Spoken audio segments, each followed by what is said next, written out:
Hey everybody, welcome back to GWN. I am Noctair, your host. So anybody who's been on the forums lately has no doubt been following the hotly debated matter of the bat spell. Over on Divergent Void, we just wrapped up a 50 versus 50 war, and we ran a bunch of attacks with the bat spell. I got some replays here to share with you. First of all, let me tell you, we had a blast. It was super fun. We're a rusher clan, which means that we're not focused on maxing before we move up to the next town hall level. And you'll see a wide mix of wall levels and hero levels and defense levels and then troop levels in general. And it's not just on our side, but also our opponent that you see here. Again, a very wide mix, another rusher clan. And we won this war pretty handily, but it wasn't because of the bat spell. We only used it on like maybe the top 10 bases, and we didn't always 3-star with it because, you know, we're just regular players. We don't always 3-star with it. And I think that that's kind of where the difference is on the two sides of the debate around this spell. Let me explain. Really, there's two types of players, two basic types of players in Clash of Clans. On the one hand, you've got regular players, the average Joe, and we just want to have a good time. We like to play the game for the enjoyment that we get out of it. And we go in and clear collectors on a regular basis, maybe even do a little bit of raiding if there's enough loot getting close to a big upgrade that we want to do. We like to get the new toys and move through the levels pretty quickly, okay? We're just there to have fun. Then you've got another group that is more on the competitive side. And I think this is the way it is with just about any sport. They are more about winning. Their focus is getting as far as they can while winning along the way until finally they hit the end point, the end game, and they continue to win from there. They'll put in literally hours planning out a single attack in a clan war, and they don't even blink an eye. For them, that's fun. You know, they enjoy that. That's how they like to play the game. They're very serious competitors. And this is where the bat spell doesn't work out so hot. When the bat spell was first released a while back, it was awesome, but it was redonkulously OP. I mean, it was SuperCell hit that nerf button so fast that it made our head spin. And I was disappointed, but even I, the biggest anti-nerf guy out there, had to admit that it was way out of line for the general gaming population. And that was for both sides of the fence, whether you were a competitive player or you were even a general player. It just completely took over, and that's not good for the game. That unfortunately did not end the controversy, because even with the nerf, which was really fairly substantial, the spell was really powerful still. There's been a lot of videos out there. I'm sure that some of you guys have seen. And the Bat Dragon or Dragon Bat? There's Mass Hounds and a variety of other air attack strategies that can use the bat spell en masse to take out large sections of the base. The way it works, you study the base and determine where the key defenses are that are going to be a problem for your attack. Now, in the case of some bases, like say island bases, it's very obvious because it's broken up into little sections or islands. And you just pick one of those, and that's where you're gonna focus your bat attack and take that out. For others, maybe not so obvious, but typically the targets you're going to go after are going to be things like, say, Tesla farms, or you might be going after an Expo farm. Okay, you might go after a single Stream Inferno tower. You could go after a multi, a little bit tougher to do that.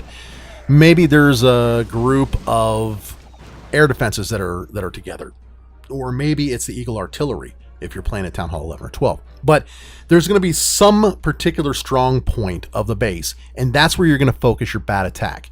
You're going to drop a rage spell and anywhere from 6 to 9 bat spells, and they're going to go absolutely crazy and just completely and totally throttle that section of the base. And you can see that in all of these replays here, where we pick one particular section, we drop the bats, and they just take it out.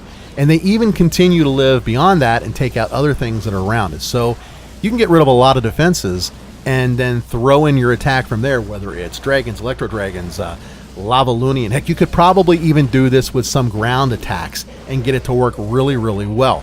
And that's what a lot of people have been doing. Once you've got that done, the next step is to create the funnel. And you've probably heard this lots and lots of times. You want to create some kind of a path that goes more or less into the middle of the base, gets to the town hall, and then kind of fans out for the rest of the base and grabs the 3-star. Now, you can do this with suicide heroes. You can drop, say, a couple of baby dragons on the sides to kind of clear the wings, if you will. Lots of different ways that you can do it. I think most people are probably using Suicide Heroes. But once you've got that done, you now got that straight shot right into the Town Hall. And you drop the bulk of your troops, they go in, they sweep through the base, and boom, you walk away with a 3-star. Now, it's not always going to be a 3-star, especially not for what I consider to be an average player, but it is a pretty strong attack that works really very well and is almost always going to be at least a good solid 2-star. Now, when you think about this, start to think about that other community, the community of the competitive types. All of a sudden, they've got something in their tool chest that isn't necessarily a no-fail, but with their higher skill sets is a pretty doggone good likelihood that they're going to win whatever the attack is that they're running. And that's exactly what you want to do in a competition, right? You want to win. I mean, it's the whole purpose of competing, for crying out loud. So a lot of players have been using the bat spells, and again with, like, say the rage spells, to kind of get an edge in the competitions. And a lot of other players aren't too thrilled about that. Not just because, their opponents are winning, but because it kind of waters down the competition. And that ain't fun. Okay? It just ain't fun. It ain't fun for nobody. So they're obviously out there screaming for a nerf. And there's lots and lots of lively debate on the forum about this. Most of the forumites are on the not OP side. They think that a lot of bases haven't quite caught up, and I think that's definitely the case. There's a lot of players that don't even have the bat spell yet, or they haven't gotten it to a strong enough point that they can really use it. But a lot of us just, and again, we're coming from more of a regular Joe kind of perspective, we're not seeing this as a problem. Whereas the more competitive side, these guys that are playing in leagues and that, they do see it as a problem. And SuperCell has to balance something there. Darian told us a few days back that in the new year we would be seeing a balancing of the bat spell, and that means, of course, a nerf is coming. And I'm disappointed because I like what the bat spell has done for the game overall, but I understand it. I don't agree with it, but I understand it. I know why. And I would not want to be in SuperCell's position trying to figure out how to balance this so that both of these kind of competing communities can still enjoy the bat spell. I mean, when it first came out, it was way too strong. I get that. It was too strong for everybody. But now it's not so much the case. And the changes that they've made over the course of the last year or so have really rejuvenated the game for the average player. It's become a lot more fun in Town Hall 10, which I think is where this spell being nerfed is going to have the biggest impact. It's become more competitive overall for everybody who wants to play. And it's just a more enjoyable experience because of something like this. I mean, I've always been a dragon rider, and having this bat spell in my tool chest really, really rejuvenates the dragon attack. Okay? It's a good time. The kinds of bases that are going to be vulnerable to it, it's no great stretch of the imagination. I mean, just think about how you would defend against it. You want overlapping target zones, Expo set to air, Skeleton Trap set to air, at least one Inferno tower set to multi-stream, good splash coverage from your Wizard towers, a layout that doesn't, give these clear and obviously easily targeted areas. Those kinds of things that would defend well against it. Well, somebody who doesn't have that, like you see in most of these bases and these replays, they're going to be a really solid target. And that's a lot of players. And once you start to defend that way against an attack like this, you open your base up to a whole bunch of other attacks as well. So it's a really complex situation. And although I'm all for a competitive game, I think that really the challenge needs to fit the level. I'd like to see these kinds of changes at Town Hall 12. I'd like to see the addition of some air defenses at Town Hall 12 and maybe Town Hall 11. I don't think there should be anything changed at Town Hall 10. I think that that's the best way to cover the most players and keep the game competitive at the same time. Is that going to happen? Probably not.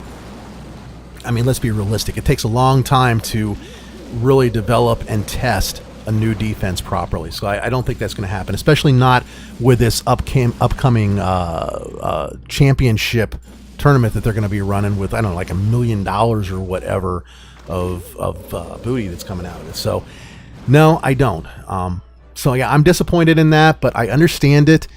I do expect it, and I know most other players do as well, just judging from what's been said on the forums, and of course Darian telling us that something was going to be coming down the pike. So hey, thanks a lot for sticking around to the end of the video. I'll have some more replays for you here in the near future. Comments, questions down below, or hit me up at gamingwithnock@gmail.com. I respond to all messages. Be sure to check out our daily live streams that I'll be running with daily play content from Clash of Clans, as well as Boom Beach, War Robots, and here soon, Brawl Stars. Y'all take care and keep on clashing. Bye-bye.